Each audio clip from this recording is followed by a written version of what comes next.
In this video, I'll show you how to create a Gantt chart in Microsoft Planner. Microsoft Planner is great for organizing tasks, assigning work, setting due dates, and tracking progress.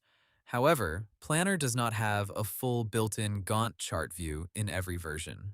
So, depending on what you have available, you can create a timeline-style project view by using Planner's schedule features, or you can connect your plan with Microsoft Project, Excel, or another Microsoft tool for a more detailed Gantt chart.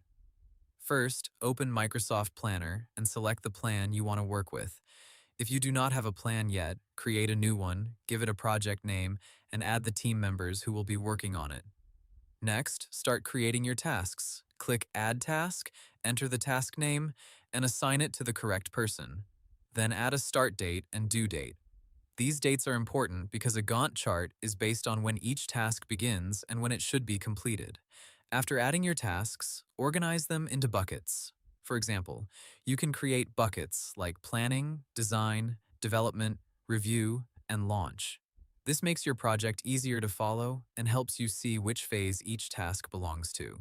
Now, open the Schedule view in Planner. This view shows your tasks on a calendar based on their start and due dates. While it is not a traditional Gantt chart with bars and dependencies, it gives you a timeline-style overview of your project.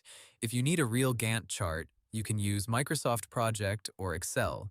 One simple option is to export your planner tasks to Excel if that option is available in your plan. Open the menu in Planner, choose Export Plan to Excel, and download the file. Once the file opens in Excel, use the task names, start dates, and due dates to build a Gantt chart. You can create a stacked bar chart, use the start date as the first series and the task duration as the second series. Then format the start date series with no fill, so only the duration bars appear.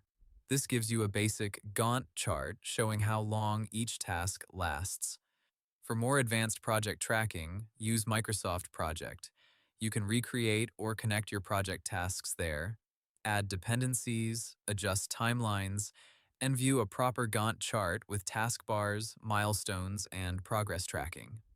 To keep your chart useful, update your planner tasks regularly. Mark tasks as not started, in progress, or completed, and adjust dates when project timelines change. That's how to create a Gantt chart from Microsoft Planner using Planner's Schedule View, Excel, or Microsoft Project.